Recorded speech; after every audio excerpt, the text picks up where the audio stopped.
Hello, Bravo bosses. This is the Bravo Investigator Podcast. I'm your host, Dana. And today on our Monday Reality Roundup, we are talking about Married at First Sight, Selling Sunset, Vanderpump Rules, Southern Charm, Real Housewives of OC, and The Traitors. And today I am joined by my friend Amanda Bella, who you probably know on Instagram as Bella Talks TV. We've been friends for, a couple of years now in this space, and we just had this really, really great conversation. I really enjoyed talking to Amanda, so I hope you guys enjoy our chat, and please follow her podcast and her Instagram at Bella Talks TV. Love you, BBs.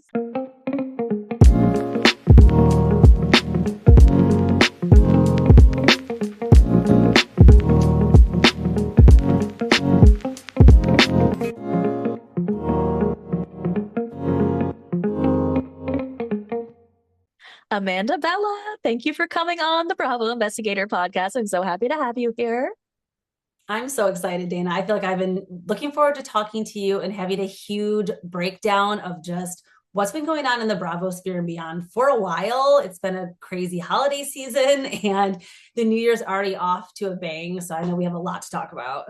We absolutely do. So you guys, please follow Amanda Bella on Instagram at Bella Talks TV. You're one of my favorite accounts. I really enjoy you. We've been talking, I feel like, since the jump. Okay. Like I've been in this space 2.5 years. How long would you say that you've been in the space? Oh my God, I'm like, what is time even? Right.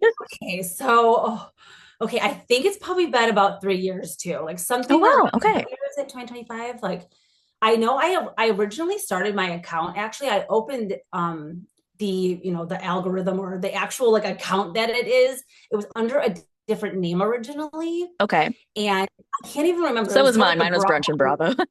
Yes, yeah. I feel like it's like a common thing that some of us have started these accounts and then over time we wanted to evolve into more things. So I think Right. I originally was like the Bella Talks Bravo or something, and then I changed it to Bella Talks TV, just so I can go above and beyond with all of that because I watch literally everything. Well, that's what I was going to say. I'm like, do you watch everything? And that's why I wanted you on today because, Reality Roundup, which is today's episode, our Monday episode, we talk about what's going on in the Bravo sphere, but also what's going on in the other reality TV spaces, right? So, like, it's mostly Bravo, but today we have Married at First Sight, we have Selling Sunset, we have some other fun stuff. So I'm like, okay, I need to get someone on this episode who watches everything. I'm like, Amanda's my girl.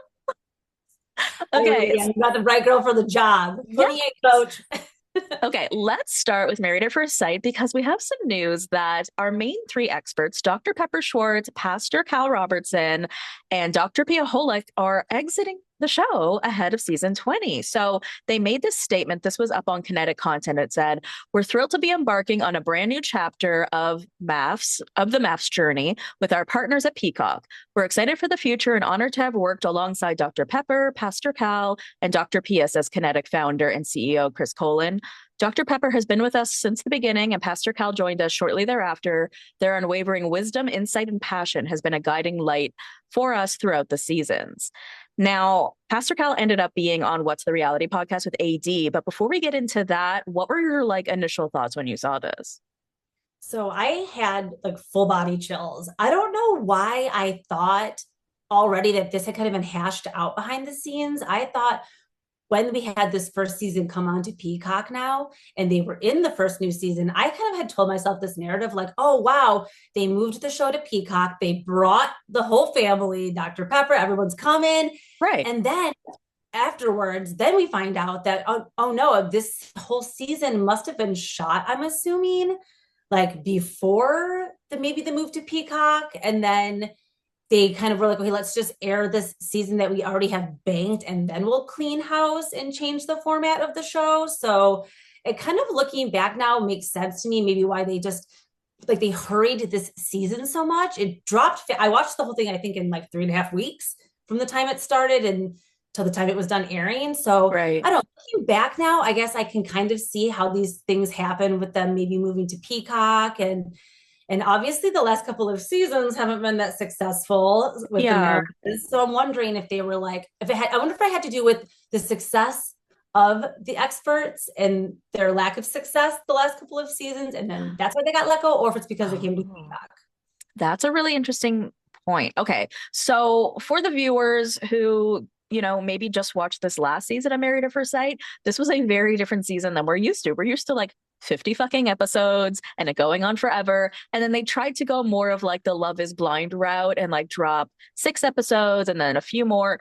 A lot of people were honestly happy with it. I'm like a longtime MAFS watcher, and I really like those episodes where they like are telling their family for the first time that they're getting married, and we see them more of that like matchmaking process, like why you put these two people together. Because I really felt like this season I was just watching a bunch of strangers like on Love Island. Like I didn't feel like I got to know anyone that well, and so I missed some of those initial things. But then I figured, okay, yeah, you got to change with the times, and like you said, MAFS has been bad for a couple of seasons. That being said, though, last season of MAFS was so good. There was a cheating scandal, you guys, between like two couples, like, a couple swap. So that was wild. So I'm just so surprised that they made this big change. But yeah, get with the times. Let's go to Peacock. But then they brought all their experts. So I'm like, great.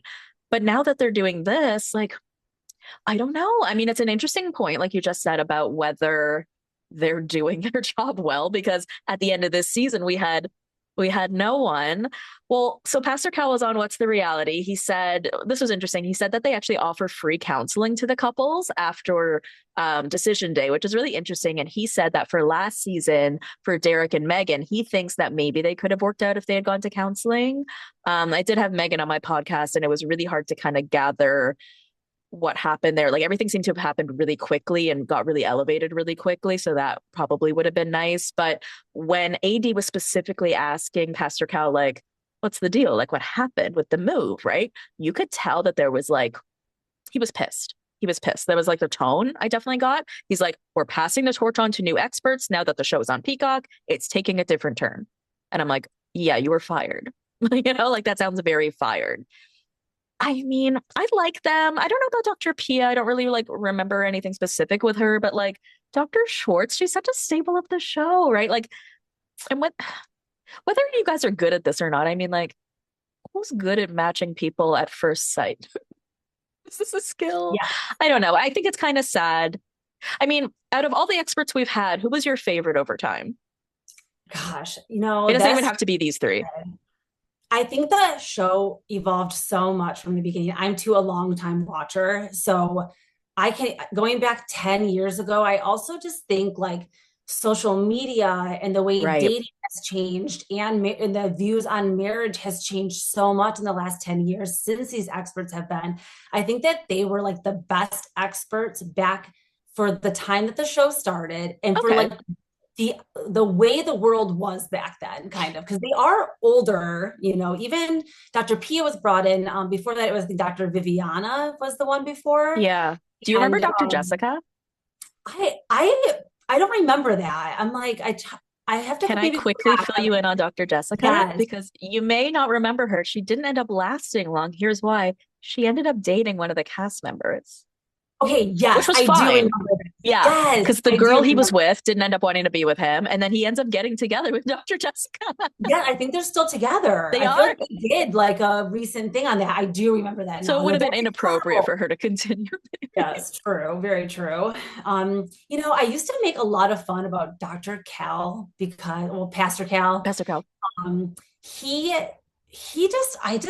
There was something about him, and I love on these shows too, like it's always been a very diverse show. They've always been able to show us different cultures, different ideas of different marriages. Like even in these most recent seasons too, they've done more like interracial and just, it is good to see too, like how they pair people based on truly like who they are as people and kind of taking out a lot of it. Obviously Married at First Sight, you never get to see them first. So we know that they're not getting married based on physical looks or attraction or anything. So it is like a very interesting social experiment. Totally. I feel like Pastor Cal was my favorite for a while because he'd always uplifted like all of these Black men on these shows. And I just felt like that was something that I loved to see. And some of the strongest couples that are still together are Black couples, which I absolutely love. And I felt like Pastor Cal was such a champion for that on the show. Dr. Pia came in too for that. And there's just something about like Pastor Cal, the way that he was able to take kind of like these men and he turned them into like these soft, like husbands. I don't know, I just the love way that he that. loved, like, I kind of loved the way that he counseled people and got them to show different sides of them being more vulnerable and stuff like that. I mean, Dr. Pepper is just a fan favorite though. So I could Yeah. never, they're kind of like my parents. Like I can't choose. Okay, so I love Dr. or Pastor Cal too, but there was one thing he always said that bothered me. I'm curious your opinion. He always said that love isn't something that you feel, it's a choice. And I disagree because I I guess you can choose to love someone, but if you don't feel those love feelings, I don't really think that you can continue. This is a difficult experiment because it's really shortened, obviously. You don't even know each other and you have to decide if you're going to get married or divorced in 8 weeks or whatever.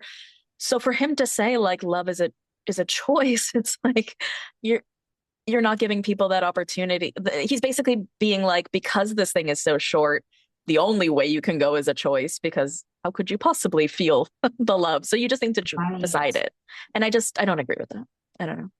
Yeah, no, you're right. That's a weird perspective. Could potentially be some of the advice he's given to these couples that maybe is the reason why they haven't worked out because I'm pretty sure we're going on three full, like, well, no, Denver, we know nobody stayed together. That was like the crazy, most toxic season ever. We're like at the reunion, all the women were on one side, all the men were on the other side. They were all fighting with each other. So we know none of those couples stayed together.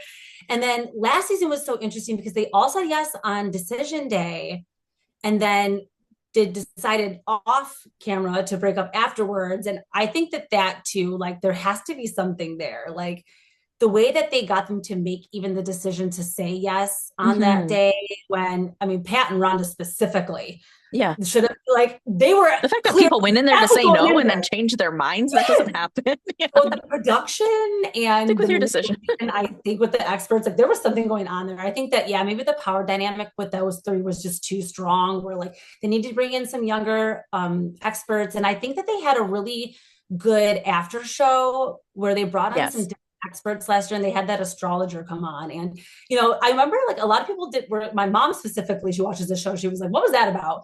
There's an older generation that's going to be like astrology, like bringing that onto MAFS. I'm curious though if they are going to use an expert like that or bring in a different type of They may not even be experts. spiritual something that Yeah. will come in to do some. I'm really interested to see these new experts and just how they're going to teach the generation of 2026 now of these people that are single to how they can take that energy and make it into a marriage. It just seems like the gap has gotten further and further, but I want to see the new season.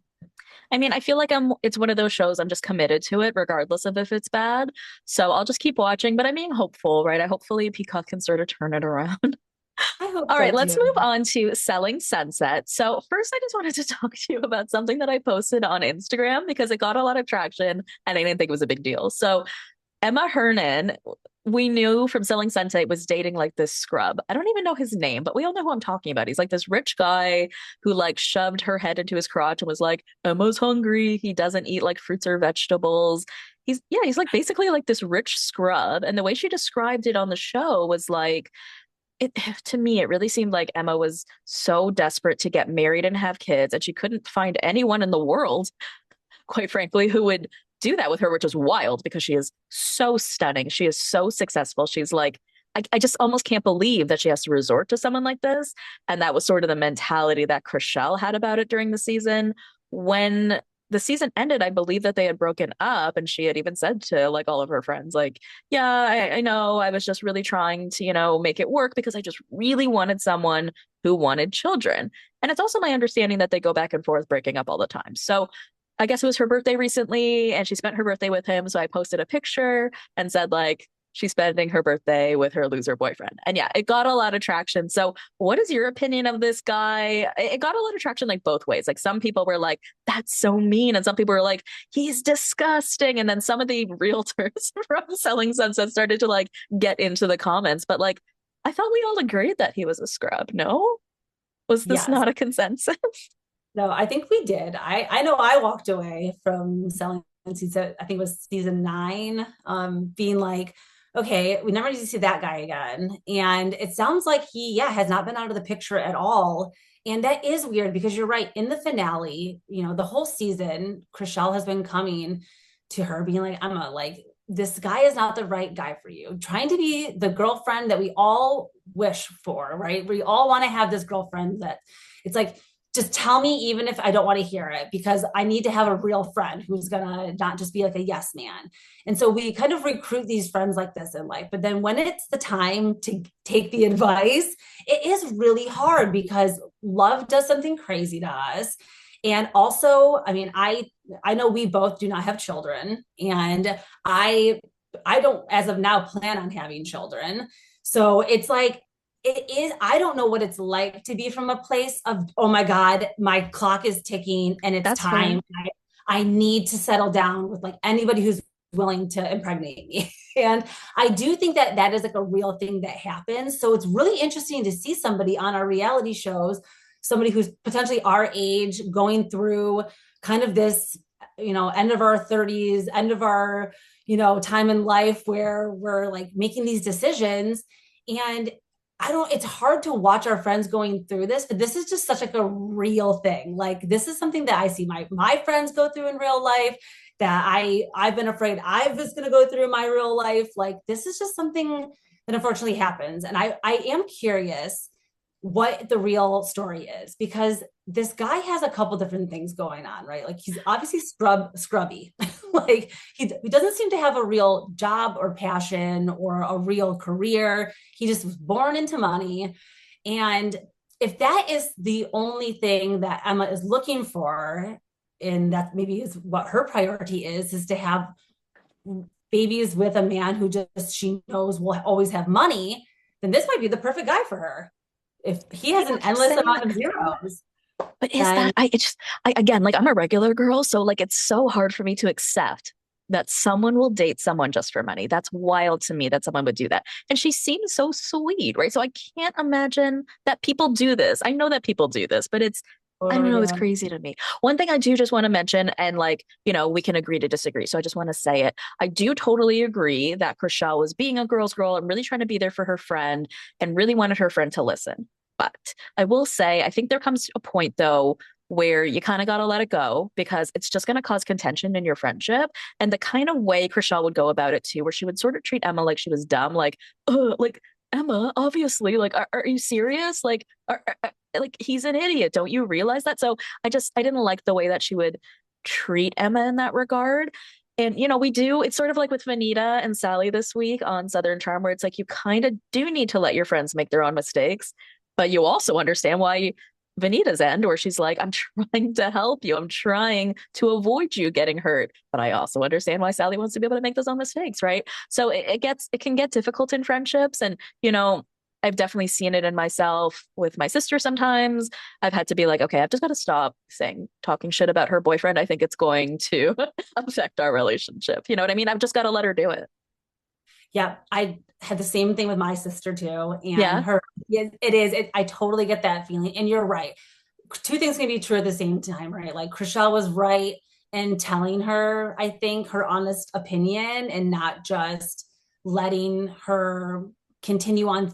Like it's good to plant that seed as a friend. Like I'm going to be here and support you. I don't really agree with this, and I don't think that this is the right guy for you. But of course, I am your friend first, and Yeah. date him. And if and when and the chance that this does explode, I will be here for you. And you do kind of have to do that. Yeah. And Chrishelle did not do that. She did go totally with the wrong approach. She was like aggressive and Yeah. It was defensive. quite And that aggressive. already is going to make you just be like, oh, like I don't want to deal with it. And so, yeah, that was not the right approach either. I think Chrishelle this season, I had a hard time watching her. And it's I used funny, to really like her. I used to really like her too. Like season one, season two, like going up against Christine Quinn. Like now I like love Christine Quinn and I would die to have her back on the show. But Right? I'm like, oh my God, I miss her so much. Hmm. And I would love to see her and Chelsea like reunite I just would love that. But I think it's good, Christine, that she like left California and just Yeah. Texas down, got away from her crazy ex. Um, but I just think Chrishelle, like, I feel like she was burnt out this season. I just felt like Yes. every scene she was in, she was just like, oh my God, the storyline. Like, we're still She talking about, hated being there. she hated being there. And you could just tell. And I don't even know if Emma personally, like if it was that, I think it was just the whole show she was over. She wants to just go be with G in Australia, like go on tour and go be, just off the show. And I'm not sure where Selling Sunset even goes from here, because the last season was so insane. Like I'm still not over it. I think it was so aggressive, the fighting, the name calling, even just everything that went down. So I'm not even sure how we're going to continue as a group in the future, but I'm wondering if Chrishell's is not even going to come back. Well, no, she's already said she's not coming back. I think she had Oh already yes. announced Oh that. yeah. Yeah, Okay, that's good. right. She announced I that. totally read that. But in terms of like, yeah, next season, on Casual Chaos, which is Gia Giudice's podcast, she had Mary on, Mary Bonnet.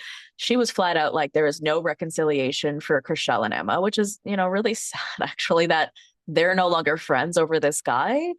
And then she just feels like for herself, in terms of coming back for season 10, she feels like it depends on like the office dynamics, which is something I feel like she always says. But like, we've lost Chrishell. If Mary doesn't come back, I mean, wasn't there also like this big fight that happened that wasn't aired? I heard about where like Jason allegedly said, if you air this, it was something about firing Chelsea, and then Chelsea called them racist. And then apparently Jason was like, if you guys air this, I'm done with the show. So yeah, I don't know where the show goes in general, because that sounds messy AF. And you need cast members to be able to like produce the show. And like we've got a bunch of people who are just like not it right now, not in it. Yeah, it was really, even selling the OC, I felt like really popped off this season. Like something's in Mm-hmm. the water over in these Adam DeVello shows. Like there is something happening over there. Like I can't look away, but it is insane, horrible TV. It just seems like a lot of people trying to be famous and like get storylines and get other people kicked out of the office so that they can't be on the show. And you're right. I think it really comes down to something in the show with this is that they are real estate agents allegedly, and so when it comes to these listings, they actually do fight over who gets to be put on these listings. Oh, And okay. there's a lot of favoritism that went down with Chrishell, Right. and of course with Mary. I mean, Mary's like the perfect example too of, she's of course been friends with the Oppenheim twins for like 25 years and dated, and whatever. So she goes way back with them with Amanza. Like there is a real friend group there, and Which is, those yeah, how it connections started, match which made TV sense. shows. Yeah. It really does. Mary, Amanza, Jason, and Brett, like keeping, if that four core can stay there and continue to cycle in like other side characters, I think that there could be something still there. Like There could be. I there could be. I guess I'm curious. I'm not ready to say goodbye to these people yet, Me but I neither. don't know Yeah. where it goes. But as far as Emma goes, I think that I even told you this too. Like, we're all just kind of giving her tough love. Like, the internet is trying to still be like, it's not too late, girl. Like, you're just trying to be like, oh my gosh, she said another birthday with this guy, like another birthday she's not going to get back that I was just she's, shocked that they were still together. I'm like, she's still with that yes, guy. yes. And you're right. It is shocking to go back. I think with the Chrishell thing too, like, she is married to somebody who does go by they them pronouns. Like, this is her partner, and like this is the love of her life. Like, the person, basically, like, you don't have a child, like, it's that same feeling, like you're gonna die for this person, like they're your everybody. And if somebody that your best friend is dating that like openly does not support trans rights and does not believe in using pronouns and laughs about it, like, honestly, the gloves to me at that point would probably be off too. Like, if my partner's being like blatantly disrespected, like, I will not just sit back, I guess. So But I it's guess weird. where I struggle is, did that happen? Because the reason I ended up just writing loser boyfriend, because I sat there and I thought about it. I'll be honest. Should I put anti-trans? Should I put MAGA? What should I put? And the reason I went with loser is because it was more generic, because I feel like we've been going back and forth on whether he did say these things or not. Like, I'm confused. Like at the reunion, it was like, no, he didn't really say it that way. But then people have also sent me like stuff from his Instagram. But then if you go to his Instagram now, there's nothing there. So what is your understanding of what he did? I guess we'll just keep saying allegedly, but what is your understanding of like his his bad traits? You're right. I think there probably is a lot of like he said, she said, and maybe a little bit of telephone. But from what I do understand is that in person, probably in an actual conversation, he expressed that he did not believe in using they, them pronouns. Okay. And when when you hear that, it sounds like I hate trans people, Right. or I'm MAGA, or I'm, part of this national, like it's just basically your brain just starts to go over there. So I guess it's unclear if he's ever stated who he's voted for, or if he's ever been outwardly against one group of people. But I think that other people heard him say that. And I think that that was like the consensus of the group, was that like everyone kind of heard him say this, but like But then how come he's Chelsea seemed dumb. on his He's side, just didn't she? he's some dumb Southern guy that just didn't, it's almost like he didn't have a malintent, right? And I hate when people say that. Like, Yeah. well, I didn't have bad intentions when I said it. And it's like, okay, well, people put their own kind of intention on it. So Right. I, I think it was just never cleared up, or he was never able to say, no, I do support trans. And I do love that your partner G, like, there was no like, oh my God, I'm sorry, I like potentially offended you. It was Yeah. like a doubling and a tripling down, I think. And then it just went to war. And you make a good point, because really all of this entire war has been between all of the ladies, and we've never actually heard from him. Not that anyone has asked, but like, yeah, he hasn't been able to speak for himself in this regard. We're really just hearing all of these things like third, fourth hand, and it has been kind of confusing, and it's been hard to sort of prove. Um, but I listen, if she's happy, I'm happy for her. I think she can do better, but you know what? Go off, girl. Go live your life. Go do your thing. Isn't it so funny the things that go viral? Like, I it's like me you try too. to sit. Yeah, it's like, yeah, you sit and sometimes you like try to craft like the perfect meme. And then someday you're just like in a bad mood and you're like, oh my God, this loser boyfriend. And then all of a sudden, yeah, you have the people in your DMs and it's like, oh my God, I was just like in a moment there. So it just shows you like how creating content can be so funny like that. Like you never know Right. who's going to see things, but it's kind of I like the know. fun too. But that's the thing. Like, I do this for us, and then I hate when it gets sent to the Bravo Lebs or the celebs, right? Because I'm not intending to hurt anyone. I realize that for her to see that, that's so hurtful. But I'm doing that for us as entertainment. And so, like, that really sucks when it ends up then getting like forwarded on to like the person, right? Because, all season for the Valley, for example, I couldn't say anything about Janet because she followed me. And so I just couldn't, right? Like, that's so inappropriate. I can't be like, this bitch, right? She follows me and I can't do that, quote unquote, to her face. And so, I've always ran this page with the mentality that it's for us and it's for fun and, it's silly, but I would never like want to like hurt someone. You know what I mean? And so like, I feel bad that she ended up seeing it, but yeah, guys, don't send these things to the Bravo Labs or to the celebs This is a PSA or to to the all of Netflix. What do we our call followers. Netflix Yeah. Lebs? Netflix stars. Oh, oh yeah, we do need to get someone. I heard someone try to say like the Hulu. Someone brought up they were like the Hulu Get Realers or something because I don't their like thing is that. called like Get Real or whatever. I'm like, oh, that does not work like Bravo Lab. Like we No, need, we're gonna have to come up with a new one. yeah. Okay, let's move on to Vanderpump Rules. So Lala Kent and Amber Childers just started their new podcast together called An Unlikely Affair. And when I first heard about it, I'm like, this could be juicy. But then I was like, it probably won't, just because like legally she's gonna be like, you know, Randall's not gonna allow it. So we get their first episode, and I have to be honest with you, I know I'm the only one with this opinion. I enjoyed it. I listening to them, parts of it were disgusting, and we'll get to that. But listening to them talk to each other about their emotions and how they hurt each other, but also helped each other, I could have listened to it for hours. I don't know. Am I crazy? Wow. No, Yeah, are you're you? not crazy. You're not, but it is good to hear this because I have the complete opposite opinion. Okay, Like, tell me. which I love. I actually went on a rant last week on my podcast about, I'm like, no one asked for this. Nobody wants this. And like, why are we still having to listen to Lala talk about fucking Randall? Like, I literally was like, no one cares that you and Amber were both with Randall, except for you and Amber. But I'm Yeah. wrong. I'm wrong. Dana cares.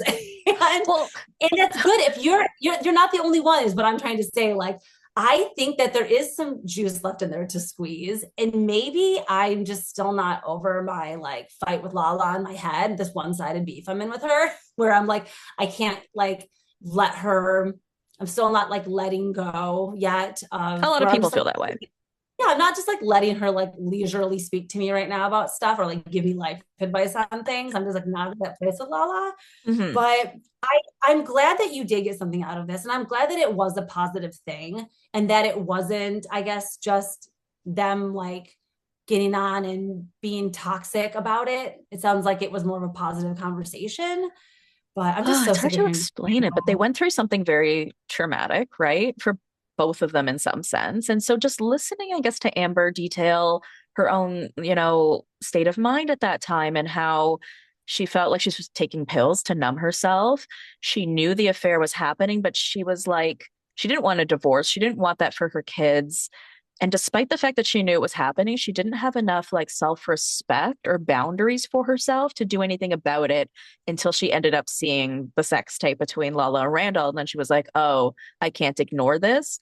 I don't know. It felt like a drama that I was watching, right? Like it felt, but it also felt familiar, maybe because I felt like part of this story because we knew about it from Vanderpump Rules. And then just like hearing little parts where she's like talking about how Katie met this guy at a barbecue, and the guy was like, oh, you're on that show with that girl Lala. She's dating Randall. So to fill in all those little gaps that we didn't have back then when Lala was lying, right? I just think it's interesting to sort of have that now. But also even just to have Ambyr's side of the story, right? Like we never got to really have that. We obviously knew that she would have been devastated, but to be able to hear what that experience was like for her, I've found really fascinating. I feel like I'm watching a a Netflix documentary, a really interesting Netflix documentary. I can't explain it. No, you're I making me don't want know. to give it a second thought. And like another thought that I had about it when I was like, okay, like, so this is a podcast that they started, or is this a Yeah. series that they're doing? Or like, how long are they going to talk about Randall for a whole year? I don't, my understanding is it's not just going to be about that. It's not really about that because they did like a little mini episode like last year, like 16 minutes or something. And that full episode was to give us a teaser. And that full episode is about co-parenting. Just even what that's like when, not even just regular co-parenting, but the co-parenting that they have where they want all of their children to be together, right? Oh, there's Yeah. this other beautiful moment they were sorry, we're talking about where No, this they is were great. lying down in bed together. It was Ambyr, Lala, and Ocean. And Ambyr is looking at Ocean and thinking, wow, isn't it crazy that this little baby brought us all together? I don't know. There's something beautiful about it. And the friendship that they found today, which I'm happy that they have for the sake of all of their children. But I will Yeah. say, Lala masturbating to the idea of Ambyr while pregnant didn't need to come up. Didn't need to come up. No, that is That, something yeah, that, something we did not need to hear and yeah, something that it's good. Lala just always, she knows what she's doing. And that's why I used to be the number one Lala fan. That was my yeah. girl. And, like I said, we're fighting right now. We're in this one sided beef, but I'm not giving up on her. I really want to see what she's going to do on the Valley this season. But like with this whole Ambyr thing, I guess I find it like a little bit interesting. I found it a lot more interesting back in like 2017. Like Fair it enough. has this was even with the Randall, like it's been a while now. And that's why I'm like, okay, like we're still kind of dragged. To me, it feels like a storyline. And I know this is her real life, but it feels like a storyline that's been going on for 7 seasons. And Yeah, I'm for like, sure. it's almost like with Kyle and Amanda too. We're like, okay, 10 years, get divorced. Like we've done this before. Yeah. So I think I'm just feeling a little fatigued, but I am interested in their friendship and her admitting that she's basically attracted to Ambyr. Like, I mean, I know that this is like a weird thing to say, but like if they actually ended up together, like Don't somehow, even say that. That's like that would crazy. be fucking interesting. That That's would be a show. crazy. If they if this is them like soft launching them like sister wiving or like something together where they're though that to me, I just feel like I've seen crazier things. An unlikely affair, like them having a podcast to come out together or something, that would have like literally broken the internet.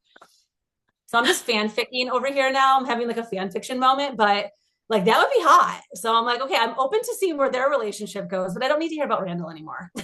I'm dead if that happens. I am dead. That is I'm just like, so I know funny. Lala considers herself to be my, I'm just like, oh my God, is there something there? Like I'm get like her admitting that she like That would masturbates. really get to Randall. Like, yeah, like that would like be very interesting to me. I don't know. So people can say Bronwyn and Whitney can end up together. I can say Lala and Ambyr can end up together. Like crazier There's things have been happened. crazier things that happen.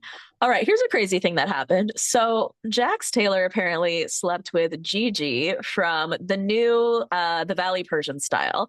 I just started watching the show. I'm obsessed with it. I think the couples are so interesting, raw and real, and I will be recapping that for you guys soon. Sorry, I've had like just a mind fuck for the last few days, and I've just been doing a bunch of things, but I really want to get this to you guys because it's so, so good.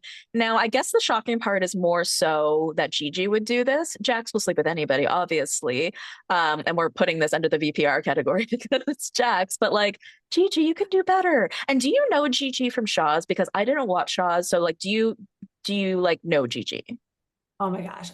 Yes. Me and Okay, Gigi so go does this make way sense for back. Gigi? Yes. Like I hunted Reza down at BravoCon and Yeah. he was like my number one to get a picture with. Like I am a Shahs fan, day one Shahs fan. Okay, And so then this is your bread and butter. I have been waiting for them to come back. Like I feel like I personally manifested this for everybody. So you're welcome. Like I've been talking Love about it. the Shahs online every single day still since the day they went off air. Like there's just been a huge piece missing from the Bravo sphere.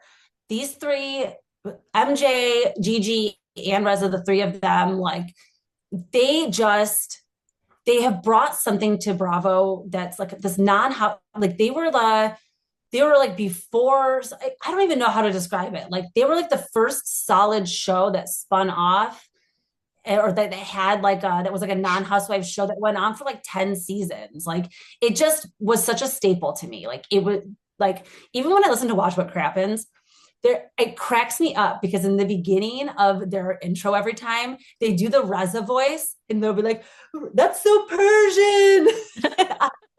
And like it still makes me laugh every day. So like when I'm listening to other like I like Reza's like in my brain. He like lives rent free in my brain. So Okay.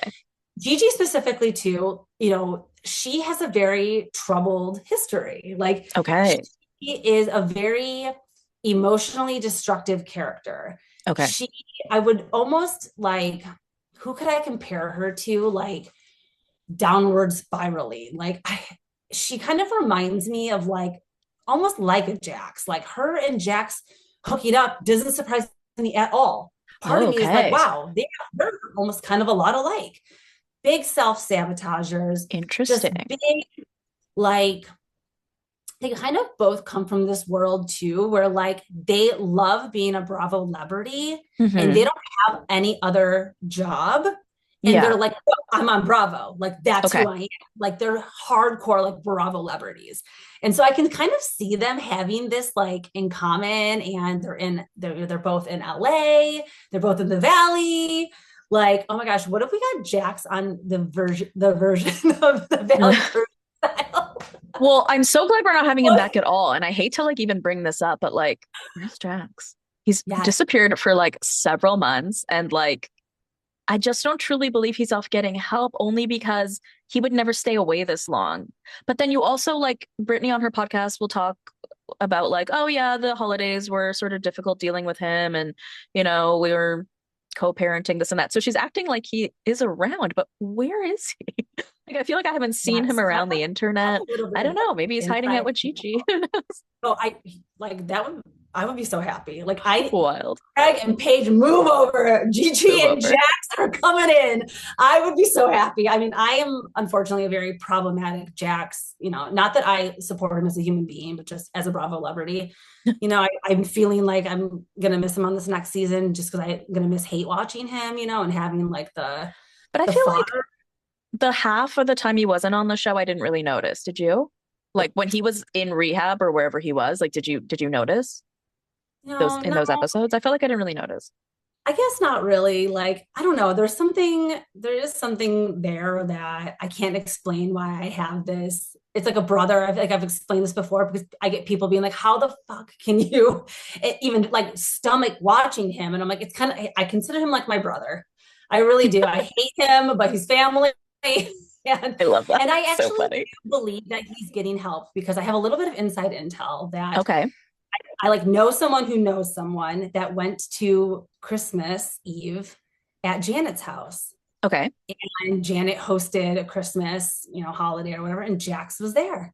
Oh, okay. And don't quote me, I'm pretty sure Brittany was there too, and that they were like, yeah, they were both there, and like didn't they were like they're like fine with each other, and they're just kind of like around the same space. But this person says that Jax is still sober, that even Okay. Christmas Eve, whatever, was drinking water, no substances, and that he is in a space of, and this is how I know he has, from what I understand, I do believe Jax really is bipolar. Like, he says he's been diagnosed and he's been leading this, the last year or so, or I guess been probably like June, maybe like a year and a half ago is when he got this diagnosis, when they sent him to the facility, Right. to the Hyatt or whatever that they said he was at, like in the hotel room. But no, supposedly he like really went to this place and he's really still sober, and he's got a big thing that he's purposely taking time out of the spotlight so that he can re-enter, and hopefully people will be like, wow, he actually really did like come back better. So I'm saving space is what I'm saying. And again, Okay. like, this is just a mutual friend or whatever that was like there saying that this is what he was talking about on Christmas Eve, that he really wants to help other guys get sober. But like, he obviously, like, you can't really sponsor people unless you're like truly. So I think he's working to getting sober enough where he can start to help other people get sober. And then that might be his like new personality for the next 10 years. So like I said, we're saving space for him to grow and evolve. I mean, I'm always going to be skeptical. I think we all are, but like, for Brittany and Jax, just like we were talking with Brittany or with Lala and Randall and Ambyr, like, we want these people to get along. We do actually want these families to heal. Like, these guys have been through Yeah, a and for lot their of son trauma. too. Yes, they Yeah. have real families. This is their real lives. And as much as I love a toxic Bravo celebrity, only thing I love more is when people actually do like take, like, seeing Sutton on this new, like, I was like, holy shit, she got a bunch of hate about being an alcoholic last year. And look, she's coming out, she's not drinking this season. Yeah. She's drinking less. Like, she actually took the feedback and was like, I can control this. And I can't hate on anybody trying. Now, if they Yeah. fail epically, like, we'll be there, the cameras will be there, and I don't want that to happen. But it's just that human experience we're watching. So I don't know. I can't wait to see what the truth is and how these stories like evolve, because 100%, man. yeah, Alrighty. Well, let's I'm move not on surprised. to, sorry? Basically, long story short, I'm not surprised Jax and Gigi hooked up. They seem like they're kind of on the same thing, and I wonder if we'll see that with Gigi too on this season of Persian. She's kind of like the Yeah. hot mess too, so she's going to Okay. be also on a journey of like getting better, growing older, and being a little bit more of a better person. Yeah, I'm obsessed with both of the valleys. So it's gonna be great. All right, Southern Charm. So we had Austen Kroll on the Viall Files last week. Did you get a chance to catch this? Unfortunately, and I come from Bachelor Nation too, and like have known Nick Viall since the day he stepped foot out of the limo, and the world was cursed ever since. But we, if No, we yeah, can I mean, go I feel go like I've been back in watching him for time, like 10 years too. yeah, if I just watch him like reverse back into the limo and like have it reverse out of the mansion, maybe time will go back and like we will just have a world without Nick Viall. Like, can we go back? He just seems to be the path of destruction, like everywhere he goes. And he's the opposite, where we're saying it seems like he gets a lot of hate, but he doesn't seem to internalize any of his negative comments, any of his negative reviews. And he just almost like triples down and makes the next interview worse. Like, what is his MO? I think he is just so successful that he doesn't have to, like, I mean, there was the situation with Whitney Leave It where we had Natalie Joy making these comments about like, how is Whitney supposed to parent when she's going to be Roxy on Broadway, right? No apology. Then we have Austen Kroll on the Viall Files instead of Shep because Shep is like stuck somewhere else right now. And, I think it's really normal in an interview, especially if you're doing like a fulsome interview, like a full, from the beginning, tell me about your childhood thing, which are the types of interviews that I do. I think it's normal to be asking some of those difficult questions. And we know that Nick and Natalie ended up asking questions about the death of Austin's sister and how she died.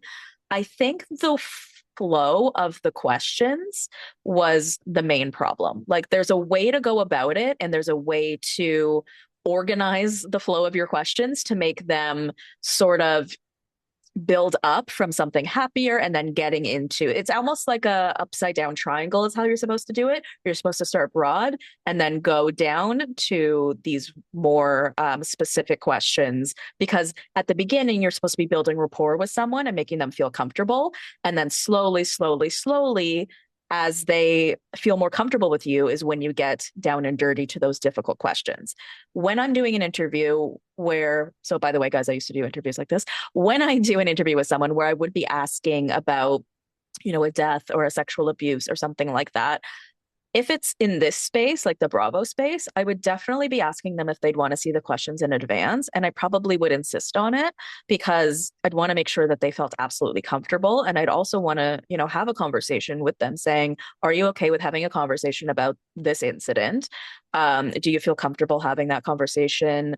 We can do anything that makes you feel more comfortable. Like we can have Kleenex there. We can take breaks if that makes you feel more comfortable. I can give you the questions in advance. I can reword the questions. So I definitely think the phrasing of the questions, but also the timing of the questions and then the flow is what kind of got them in trouble by asking things like, how did she die? What is this cliff? How do you think your living sister feels about her deceased sister, and what's the relationship that they have? I felt like those were all sort of bizarre lines of questions, but also not appropriate within the flow of the interview. Sorry, you go ahead now. No, I So I just agree wanted with to explain it. that. And you are so right. Like it must be so frustrating for somebody with you with like professional training and this like lens of how these interviews are supposed to be done. Like to be watching them just be so frivolously treating these subjects. It seems like, yeah, they've gotten a little complacent. And who knows if the baby or like a married couple podcasting together, and I don't know if that's like their house. Like I don't know enough I don't think about, so. is that their studio or I think they like have a I don't. studio, but I think sometimes they're doing it from elsewhere because Yeah, because sometimes they're they're at always their like in their cottage, I think. pajamas too, and I'm like, okay, are they just at home? Which I love a PJ, but like I don't know. Like I personally think if I was having like a podcast like that big, I don't know, the PJs, with the cowboy boots. I'm just not sure what the fashion choices Nick makes either. So there's a lot of things being done on that show that I'm confused about. But it just seems like they kind of literally roll out of bed, and then here we are, lights on, and my cards, and just let's just get through this because we got to get back down to the baby. Or like it was giving me like ask the questions and do the interview so that we can like just be done with it. And they weren't really thinking about the questions that they were asking or really even caring about what Austen's reaction was going to be. So yeah, it was just all around awkward and a horrible like interview from a skill, but also like where are their actual heads and hearts when it came to this? Like I'm wondering why they even had him on in the first place if they're just going to treat him like that. Another thing I want to mention that I forgot was the social cues, right? Because the physical cues from Austen, because his leg was shaking and he was saying things like, oh, we're going to get into this right now. So I think they should have tried to maybe pick up more on those cues. Like he doesn't need to be physically crying for you to be able to tell that he's uncomfortable. That being said, they did, I do want to give them like a little bit of grace, not much, just a tad, because they aren't professional interviewers. They haven't, they've been doing this for years, but trauma-informed interviews are a little bit different when you're interviewing a victim of trauma, which he is, right? He literally watched his sister die. So there is specific training in that. And I can completely understand why a podcaster wouldn't have that kind of training. And I think there are many podcasts that people go on where you are being interviewed by a podcaster, not necessarily somebody who's skilled in like trauma informed interviews. So that's why I want to give them a little bit of grace in the sense that like, as podcasters, we're going to be getting so many different kinds of guests under our belt. We should be as prepared as possible, but it's not like every podcast interview can be with a doctor, right? Or with somebody who has like that lived experience or something, right? And I think that's where I just feel like maybe a tad of grace could come in. But that being said, if you are going to be doing a trauma-informed interview, maybe think a little bit more about the planning of that and maybe even having someone else involved who could sort of help you with those questions. Definitely. They need to just take it more seriously. Like they need to take their job a little bit more seriously. I know the joys of podcasting are that we can be home in our PJs if we want. And there are these like bright lights of why we choose to do this because, there's a lot of things about it that do work for our lifestyles and stuff. So I agree with the fact that, yes, he probably just doesn't know better. But I think we're all just looking now for a little bit of accountability from him Yeah, because now there's been like honestly, yeah. serious problems and they've offended the mom community, they've offended the trauma community, the grief community of people who were affected by traumas like that growing up. And it's so there is a specific way to handle these conversations. And if he does want to have them, great. Just take the accountability now and be like, hey guys, like I realize I've recently had a couple interviews that have had some mistakes. I want my We all make audience to mistakes, by know the way. That's totally fine. exactly. And I think that that's why it's like podcaster to podcaster, Nick. Like Yeah, just say, hey, I did my best on this and I made a mistake. Like, this happens. Sometimes you have to issue apologies. Like the best of the best do it. I even just heard absolutely. Heather McDonald last week have to issue an apology because she said the wrong Tyler on her show. And she was talking about Tyler Perry, but she kept talking about Tyler Henry, the medium. And these sexual assault allegations, and everyone was like, "Oh my god, the medium's like assaulting people," and like, Oh my God. really, she had to issue an actual assault because she said Tyler Henry multiple times and said the wrong name multiple And so times. she was alleging that the wrong Tyler assaulted somebody, basically. Yes, Oh my God. it's yes, and That's so, all. and that's why it's We like all make this is mistakes. someone who's been on national on E, since like the 2010s. So we all make these mistakes, but it was she went on the next day and apologized, and grace will be given. Like Nick, just come forward and be like, guys, like in 2026, my promise to not only my listeners but to my guests is to do better. And I'm going to research you guys. I'm going to watch the shows, which we know he doesn't. And he never has any idea what he's talking about. They would have known the answer to Austen's questions if they would have even watched Southern Charm. So it's like, just do the work this year, Nick. Yeah, And we all hate you a little bit because you get all of these opportunities and you don't even watch the shows like we do. So at least if you're going to have these opportunities, like do it, like live it up and just really absolutely. take it to the max. Preach. Preach. Okay, Yes. let's move on to the Real Housewives of OC. We have some good news and some bad news. So our good news is that Gina and Travis got engaged, which is really exciting for them. I'm really happy for them. Do you like them as a couple? Do you enjoy them? Are you a Gina fan? No, No. I Okay. I I go back and forth with Gina. I really do. Like I'm not originally from here, but I now live basically down the street where Gina grew up. Like Okay. I'm like a town or two over from where our Gina has been born and raised. And so I do feel like there's there are lovable qualities about her. Like she does give me genuine, like suburban mom. Like she's giving the OC a humanizing figure amongst all of these chaotic characters. Like I kind of do like the balance that she brings.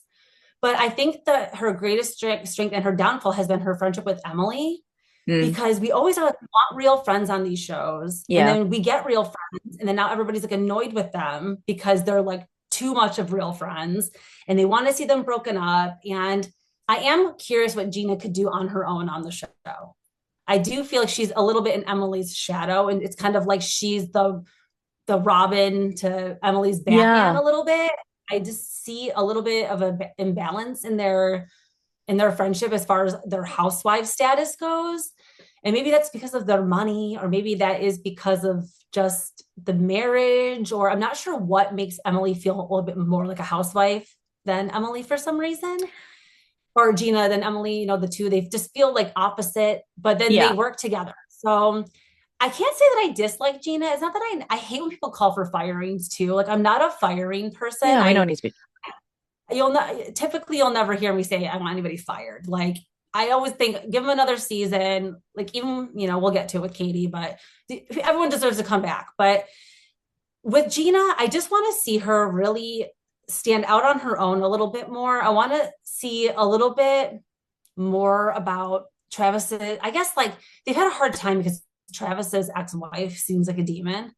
Yeah. And it seems like she has been a lot of reason why maybe they can't show certain things and maybe I why they know. I can't wish we could get show more. It sounds like their kids. story is very interesting, and unfortunately, we can't even hear it. Yes, it sounds like we're missing like a lot of the juice there on that, which is kind of messed up to say. But those are the things that, again, like humanize them. Like if we saw Hmm. her struggle with this, we would probably all really rally around her. But like since we only get to hear her talk about it in confessionals, we don't have that attachment to like root for her as much. And Right. I don't know, I guess I can like take her or leave her, but I have a feeling that they're not going anywhere. So I hope Yeah. that this, if we're gonna follow her and Travis, like I would like to see this relationship go, but I don't know. Travis also kind of, I don't know if I love him for some reason. Like, I He's don't think very I dislike normal, him either. like Yes, regular. Yeah. he's normal, which is cool. I think that that's probably what she really needed. But like when Matt comes on, her ex with Brittany, I light up. I'm like, this is give me the show. Like, so I don't know. Travis, like, I would almost want to follow her ex and like that route of things that happened. Like when she talks about when he had the heart attack, and then Gina's like kind of there for him, and like it seems like I don't know. There is a lot there that we need to see with her personal relationship. So maybe Yeah. now we'll get to see some things. I think that before that divorce with Trent, like I believe that their divorce like wasn't finalized or something, or like there was a custody thing. There was like some legal issues there. So There was I don't so know if many, and it was just annoying that she could sort of like mention it, but not really, right? It's like mention it all. And yeah, like, last year where she was explaining like, oh, we're not living together anymore, and it's really like for the kids, but it wasn't about that. So yeah, maybe now that they're going to be able to get married and there will be like that legal attachment, she'll have more like I don't know, authority to be able to speak about her marriage and like the situation. I'm not really sure, but I hope so. And then Katie has been announced to not be coming back for next season. Now we all know that when they're like fired, they're never really like fired. They're usually like, not asked back or not renewed. And then Bravo always gives them an opportunity to kind of pretend that they made the decision themselves and post something. But Katie kind of like went rogue and she was like, nah, they fired me. She's like, after 2 seasons as a cast member, the network has decided to move forward with season 20 without me. While disappointing, it's not entirely surprising after seeing how season 19 played out. I'm incredibly grateful for the love and support I received. It was seen, felt, and deeply appreciated. Representation matters, and I'm proud to have shown up authentically, even when it wasn't easy. The chapter may be closing, but my voice and my story don't end here. I mean, I wasn't surprised. And you and I were talking before we pressed record about engagement in general, like on Instagram, and like anyone who posted about this got very low engagement. Like we were really into it while it was happening, right? While, she was possibly being mistreated and we're all freaking out. And then she's out of those series of episodes and then we all forget she exists. And I don't know, like I like her, but she doesn't have any friends on the show, so it doesn't fit anymore, right? Like once you have no one to film with, that's just sort of it for you. I think she can make interesting TV, but I think she fucked herself by lying here and there and, not being able to make those friendships. And I don't know, maybe we'll see her on like a Traitors or a villain show. I don't know. What do you oh, that would think? be great. Yeah, I would love to see Katie again somewhere. I didn't. It's so funny because I do like her as a person and like a real like as a Katie. I actually like Katie Janela, but Katie Yeah, Janela, the housewife, was very frustrating. great point. Great point. I like her She as a was person, so but not as a housewife. frustrating. Yeah, like I think that she had it and she was great casting, but she just fumbled it and she couldn't recover it. And if she just would have, I think, figured out a little bit, you have to have a strong sense of one thing or the other. And if you're a little too wishy-washy, you do kind of get lost. So even if she would have been emphatically wrong, but loud, I think we would have gotten something like if she would have just been more, but she kind of just allowed there to be a lot of chaos around her. And so she got lost in it a little bit. It's like there was Yeah. such a gem there and it just like needed to be polished a little bit. But I'm gonna miss her. A I was diamond. yes, It should yeah, have been yeah, a diamond, not an orange. yes. Like there was something there. There was a little nugget there. And I'm sad to see her go. I was surprised actually with this decision. I was 50-50. I thought maybe there was a chance she was going to come back. And I know her and Tamara have been hanging out a lot together in the off season. They did like a watch party together and a couple other Sheena's things. ex-husband. Oh my God, yes, that was low-key iconic. Like, why was Mike Shea there just getting Fucking all iconic. random? And he was like loving it. That was so funny. So yeah, I think that they were trying to show like, look, like we do actually like her and we want her to stay involved. But I think if it wasn't going to be season 20, I actually do think she would have stayed. But I think the network is really going to try to make this like a legacy season. And Yeah, it just didn't make sense. Like true. I I'm curious what other characters we're going to have returning. I have a feeling we're going to get multiple returning people and that they're going to try to keep it under wraps. Like we know we Yeah. have already, but I wouldn't be surprised if we get like one or two other ex OC housewives that come back. So I'm like waiting on the edge of my seat. I'm glad the announcement was finally made because I'm a 2T's listener. Mhm. I like have to get their opinions sometimes because they also have a rotating group of people that come on. So like sometimes it's Erica Jane and Right. sometimes it's Dolores. And then sometimes it's actually been Katie Janela. She like was just on the recent episode and she Right. was back and forth talking about if she was like, I don't know, we haven't got our contracts yet. Like, do we think? Oh, so She it's really sounded so recent. hopeful. Yeah, it sounds like that was like recorded like 3 days ago and then they just told her. So I do I have was to say, just it kind of, makes me, yeah, no, it makes me sad though when housewives treat this like a real thing. Listen, like Jackie Goldschneider, that woman has 4 kids. She's a lawyer, she's a journalist, she's a powerhouse, a smart woman, an intelligent woman. And the most important thing to that woman is being a housewife. And being a housewife is something that most people on earth don't even know what that is.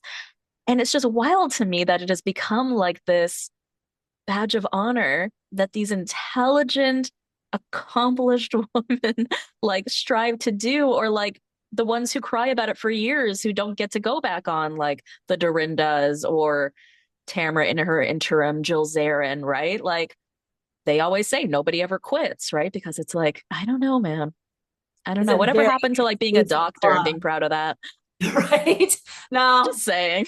being famous now is, probably at its, especially with just internet fame and the accessibility to becoming famous and becoming a household name now. Like, I think once you get it, it probably has got to be so hard. Like, it's one thing if you never get it, but Yeah, for Katie to have just a taste and to get to come to like fair enough. one BravoCon and to kind of, and then to now go back to just being a mom and having Taco Bell and her kid with her son and and just living that normal life. Like there probably is a little piece, but it's probably for the better.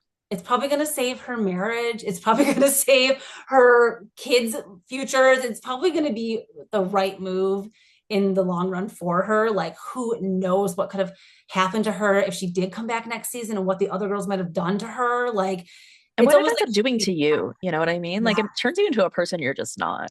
And yeah. like you said about the marriage, they have a beautiful marriage. And the housewives are like the show ruins marriages statistically. So it's just, yeah, you're right. It's probably for the best. I think it will be. I think in the end, she'll be like, wow, okay, I dodged a bullet, especially when she sees him next season and there'll probably be carnage going on and she's going to be at home like with popcorn, like not getting hit by stray bullets. So Yeah, I for think sure. she will be happy in the end. But yeah, that's a tough call to not receive is that Yeah. one. All right. Well, we had the first 3 episodes of The Traitors last week, and I don't want to do like a full recap. I don't know about you for your pod, but like I find it really difficult to recap this show because it's all the gameplay and I don't understand it, right? So let's just talk about like the main things that happened. I guess we'll do just sort of like a mini just chat. Okay, so guys, spoilers, obviously. So the traitors are Lisa Rinna, Candace Dillard Bassett, and Rob Roush. Is that how you pronounce his name? I Roush? think so. Yeah, Roush right. from Love Island. And yeah, I mean, interesting picks. I think Rinna just seemed so obvious. Well, I'm actually surprised. Don't you find it's kind of surprising that so far no one is really thinking of Rinna just because Rinna is a villain, like as a person. So Yes. I was surprised that no one seemed to even think that she is. I totally agree with that. To me, I was like, she's the most obvious, at least out of the housewives that are there to be picked. Candace, I actually think too, I exploded when Alan tapped Candace's shoulder because the fact that we already had Rinna, like, I already am like Yeah. recovering from Rinna being tapped and I'm like losing my mind, like catching my breath. And then Candace, I'm like, oh, like I exploded. I could not compute. My head spun around. Like 2 housewives. I was dying. And then for Rob, I'm the biggest Rob fan. I am from season 6, like still talking about Rob, still making memes about Rob, like still Okay. obsessed with him. Like it never, Okay. never. So I couldn't be happier. I could not be Okay. happier with these choices. I'm Great. Because like I just thought this was a weird choice. And then when I was talking with Ryan Bailey about it, he's like, no, Rob is smart. And he said it this way like he knew. And I'm like, okay, you know something I don't know. I'm gonna keep my eye on this guy. And it was funny because like Maura Higgins is there and she's like, oh my God, Rob, like stick by me. And he's like, nah, right? So he's being his typical Rob, right? He's also just being like, I haven't made out with anybody yet. And I was saying to Ryan Bailey, like, who do you think he's gonna make out with first? And he goes, has that ever happened in the castle? I'm like, no, we need a no, we are castle not going there. hookup. No, we need a castle hookup. What if a traitor hooked up with a faithful and like didn't know and we had like a love story? Can Oh, you imagine? It I actually write turns fans. I that write all way. this fanfic. No. That would be wild. Ugh. Oh, And then my other biggest thing of the season so far is the Michael Rappaport of it all. So I think we all know who he is. If you want to do some full cast profiles, head over to So Bad It's Good with Ryan Bailey. We did a couple of episodes on that, but he's best known as like an actor, a comedian, an activist, I guess, but he's like a loudmouth, right? And so he is a faithful, which is probably a good choice because as a trader, I don't think he knows how to regulate his emotions well enough.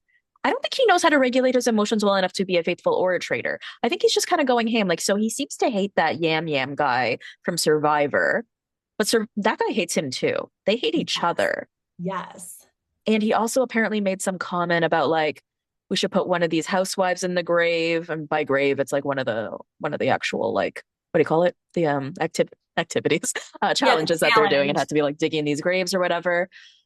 I don't know what else is he doing. He's like, yeah, I think a lot of people are sort of saying, or I guess the vibe that I'm getting from like the rest of the cast is like, we should get him out anyway, just because he's so chaotic that he's like a distraction. He's like very distracting.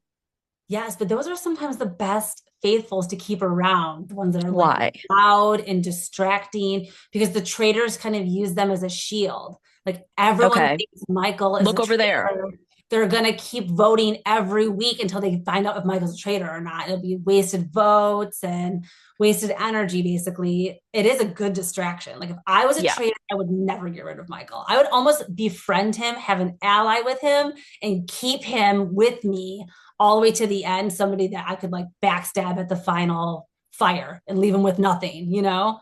What do you think about the fact that he thinks he's a housewife? Like I mean, he's Illusion. always on Watch What Happens Live, right? So he's like Yes. within the universe, but I mean, he's I don't part know. of this. People are like anti this comment. Yes. There's unfortunately, there was a time when being a straight male and liking Bravo was cool, but now that window has closed. Like it was just 2024 to 2025. And now in 2026, it's we're tired of it. Because even John Oliver was pissing me off on Watch What Happens Live last week. Like Why? What'd he say?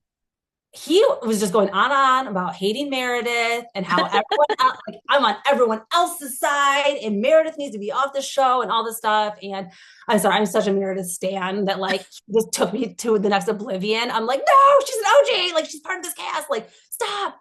So I don't know. There's something about these guys coming in. Like I used to love them. I also like famously love a lot of the Bravo husbands. Like I just there are straight men that I think work in this space, but like for certain reasons, we just don't need Michael Rappaport. No. We don't need his help anymore. And I was unaware actually of his racist. Like I didn't know. I don't follow him online. And I didn't know, like, I'm sure I watched that episode live of him with Kenya on Watch What Happens Live. And when he posted afterwards with like with the ape, you know, Yeah, that is wild. unforgivable. And I Yeah. wasn't aware of that. So, like, I feel like even in the past year, I might have been saying something positive about Michael Rappaport because I Dude, didn't within the last couple know. of days, he was posting like, I don't like to use pronouns like they, them. This was just in the past couple of days. Oh my This is like, God. I'm like so he just makes it embarrassed worse by the minute. ever. I mean, this is what happens like in these political realms. Like it is a cult. And if you end up getting like brainwashed into these ways of like thinking like you're lost, he gone. So I don't know. We can't really do anything. I hope that after this, I would assume we'll like never see him again. Like Ugh. I don't Yeah, he know. was a controversial choice for sure.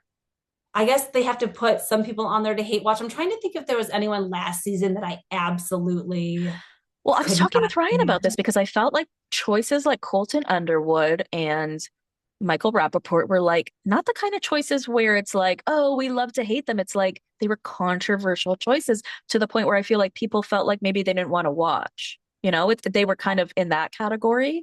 So I don't feel like it's the same where it's like a villain, like, God, I can't even think of someone. Monica Garcia, right? Sure, a villain, right? But like this is different. This is where people have like a moral difference to these people. And that's why I feel like, I don't know, they were interesting choices, but you don't get to learn anything about them when you go in, right? The housewives look completely friendly with everyone. They don't seem to know that the world hates Michael Rappaport or whatever. But oh, the Portia thing was so wild. So Yes. Portia ends up getting kicked out first because everybody thinks that she's a traitor because she ends up saying, I killed someone last night. And she said, what was the other thing that she said? Yeah, She said it twice. I killed someone last Ian. night. She said Killed we too. Ian. She was like she was using I and we a lot, and I think Right. that just that perspective that people were like, but why are you saying that?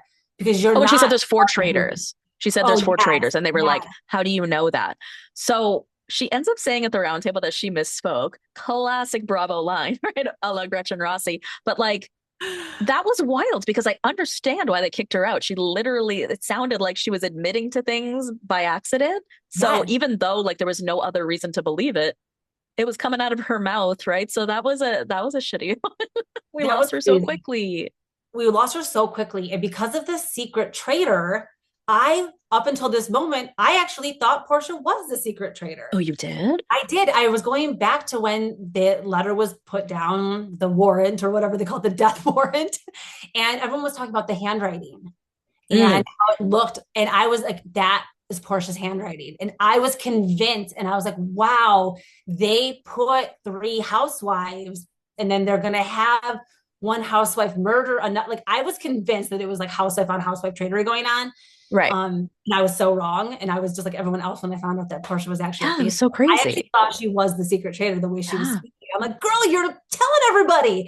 And I also was so confused with the secret traitor of it all because I'm like, oh my gosh, this is going to be the most frustrating thing to watch. How are we going to know? Like, what are we going to do to find out who the secret traitor is? Like, I felt like there was going to be no way for us as an audience to have like any idea. And Right. then he showed us with Portia right away, like how easy it is to be someone who has Right. no idea. And then you get these little things and you make the wrong choice. Like, I would have been a faithful writing Portia's name, just like For everyone else. sure. I got fooled. Yeah, no, it was crazy. Okay, let me explain the secret trader, so we can at least do that. So Alan was doing something a little bit different this time, where he's like, "So we've got the three traders, Candace, Rob, and Lisa. You guys know about each other, but then I'm going to have this secret trader, where the only people who know about it are me and the trader, and the trader is gonna go along doing their business and come up with a list."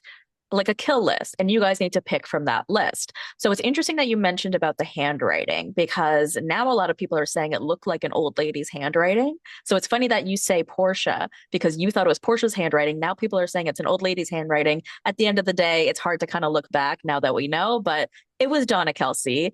And I think that was, I think it wasn't a good choice because it was almost like too obvious in a way. Like I was saying about Lisa, right? I almost and it was interesting how everyone was sort of saying like, oh, maybe it could be Donna because she's not really talking a lot or she's not asking a lot of questions. But then at the same time, would she necessarily, right? She sort of is different than everyone else who's here. Um, but yeah, that's why I feel like she ended up getting kicked out so quickly because it was almost like too easy to figure that out. But it was Yeah. funny how scared everyone was of the Swifties. They were just like, I don't want to touch the Donna of it all. It is very interesting. Like I am just I'm a Craig with the tinfoil hat on at all times. Like I'm like, okay, what could this mean? Like I can't help but think that this was a specific role that was literally built for Donna Kelsey. I have a feeling it was like a make-a-wish situation where she was like, oh my God, I've seen her in interviews. She's like watched every episode of every franchise. She's a huge Traitors fan. She clearly really wanted to play. And she was like, okay, I don't get to like use my Taylor Swift card very often, but like I'm Donna fucking Kelsey and I Yeah. want to be on this Peacock show, like make it happen. Yeah. And I do feel like behind the scenes, they were like, okay, Donna, like you can't really be on this show because you can't perform these physical challenges. she can't. It is what it is. And you hate to even I have can't. that. I'll be No, honest with you, I can't. that's basically what I was trying to say is it's like no shade. Like I couldn't either, but it just is very like obvious, that she wasn't. I was That's a good thinking that point. to I didn't myself. really think about that. The entire second episode when they're doing the chariot challenge, she did not participate in that. Yeah. I watched it like 50 times. I'm like, she's not there. So they snuck her in at the end. Mm. They all roll up with the chariots at the castle and they're racing to catch the time. Then it pauses and you can see the cut because everyone's lined up, and then it cuts and then it cuts back, and then all of a sudden Donna's standing there at the end of the Okay. thing. I didn't realize that. I'm So going to go back and check. I'm just like, I know. I'm like, I wish that the magic wouldn't get ruined for me sometimes. Like, I wish I could just not see these things. But I'm like, okay, well, Donna wasn't even participating in the second challenge. And then all of a sudden, they do the round table at the beginning of the third day, right after breakfast, and they expose her. So I'm like, okay, was this just planned all along to have her come, be there for the first day, be the secret traitor? You're not going to have to actually participate in anything. Then on the third day, we'll like find you out. Yeah. And the most iconic I think so secret too. traitor ever. Yeah. But like, I agree with why? that. So why is it like part of me makes me mad, but like part of me does know that that is the point of this show, and that is like the hottest ticket to be on this show. Like everybody and their brother Everyone. wants to be on this show right now. Olympians, gamers, like every single person is calling their agent, like, get me on. It's like the Dancing with the Stars of the Yes. 2000s. Yes. Yes. I was just going to say that. That's so true. Everybody wants to be on this. So I don't blame it, but it just makes me weary for upcoming seasons. Like, how much bigger are we going to see like Oprah want to come on now and be a traitor? Like, we got to suspend some of it. I want to keep it to our reality TV. I kind of think she was playing the role too of like the Ivor, like the older That's what I was going to say. Ivor. random I mean, there is person. always that one rando, right? So Yeah. And like he did participate in the challenges, but didn't I he don't know. win? Oh, He did oh win, no. right? Well, you're right. You're right. I was thinking of John, who was the old guy before Ivor, but he was like the other older British guy that was on I like season sort of 2. remember that. I just Okay. remember him because he like had asthma, and Tamara got him voted out because she was like, John doesn't have asthma, and he Oh, had yes. Taylor. It was like the most random fight that got burned into my memory. But yeah, there's always a random old person there, so I think she fulfilled her role. But I just don't want them to get too crazy with doing that like in other Yeah. seasons. One other thing they had to do was to kill someone in plain sight. So Rob Sestorino, who's sort of like a master game player Yeah. from Survivor, and he has this like podcasting empire. I bet he did a lot of work to prep for this. So I feel so bad for this guy because he ends up going over to Candace and he's like, "Hey, I think the traitors are, of all things, going to do a murder in plain sight." And she's like, "How about that?" And then like Lisa and Rob are basically pretending to play chess with each other, and they're just basically deciding, and they decide on Rob, and it's because he's just too smart, right? And so I feel bad for the guy because he wanted this so much and he'd be so good at it, but it's almost like you're too good for the game, man. You're too good for the Yep. game. Yep. He was the Dorinda of last season. Like every Yeah. fan of his that was at home, like, no, like they want to see him play this game so bad. Yeah. And I did too. I didn't know a lot about him before, but once I too started reading up on him and like getting to know, he's actually another person from Long Island, from Oh, the town over. Like I can like see his house from here almost. So I'm like, wow, am I gonna like see Rob Sesternino like at the grocery store sometime? Like now I'm maybe. looking for him when I go out. I'm like, love to have him on my pod. Oh my gosh, Yeah. goals. But I think he just was the perfect choice to get out. He's exactly who I would have murdered too. That was like one of my favorite scenes. And the way Tara Lipinski was like sitting there, like they Like, really, what are they doing? yes. And I think she doesn't know how to play chess either. So like she couldn't catch it. Like they weren't really playing. So like this is probably the dumbest like cast that we've had so far, just because Last season, we're getting a every lot of single good. round table was a what's the word? They fucked up. So I don't know. Last season was pretty bad in terms of there was like 10 round tables of them kicking You're somebody out. right. And then they're like, I'm not a traitor. And they're like, No, you're so right. Like every season, like, come on. the faithfuls like don't know anything. Like that's like their biggest cross. Like they have to just convince everybody they're not dumbasses every year. Yeah. No, I swear.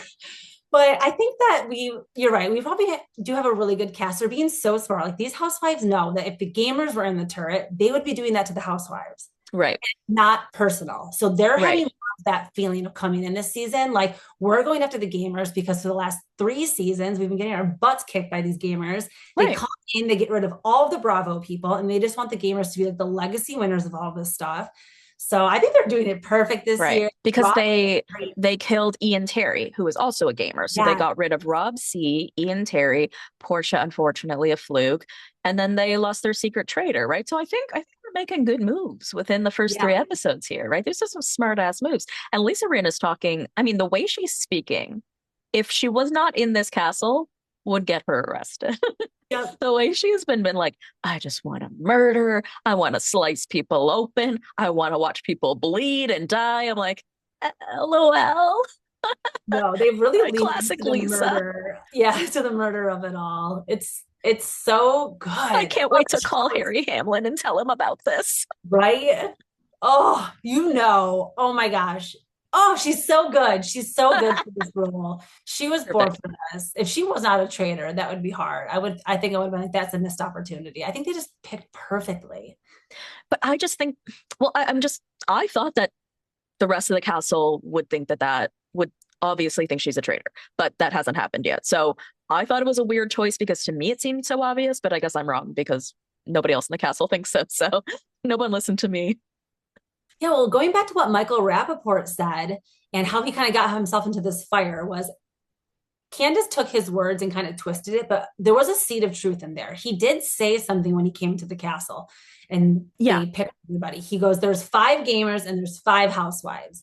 And he kind of made it like we should focus on just going after one of these marginalized groups because we know numbers wise we'll start to make some headway in finding out. So he did say housewife, like that kind of happened. Yeah. So Candace was like, ooh, I can take something that's like some kind, like somewhat true and confusing and like twist it. And like, that's perfect gameplay. It got everybody so confused. Maura not just pretending like she wasn't even in the car. Like, so frustrating because when you go back and you watch that scene, she's like, "Oh my god, they're coming for the housewives!" And she says it. Maura was like exclaiming, "Like guys, watch out!" And then she's like, Yeah. "No, I didn't hear that. I don't even remember that." And it's like you literally were there, but you could tell she genuinely doesn't remember. It must just be like a lot of pressure in there, and like you don't want to say anything. But like Such a housewives thing not to remember. she really fucked Portia in that moment. Like Portia would still be there if she would have had her back. But I know. I'm so excited for this week because I think we're getting 2 more episodes, which is awesome. So, I think that is all that we have today. So, Amanda, thank you so much for being here with me. I can't wait to continue watching The Traitors and all the other shows. I hope you're going to be watching them too. And I hope everyone goes out and listens to your podcast, Bella Talks TV. And your Instagram is also Bella Talks TV, right? yeah, find me everywhere. Okay, so everyone go follow Amanda there. And I love you, BBs. I will see you next time. Bye.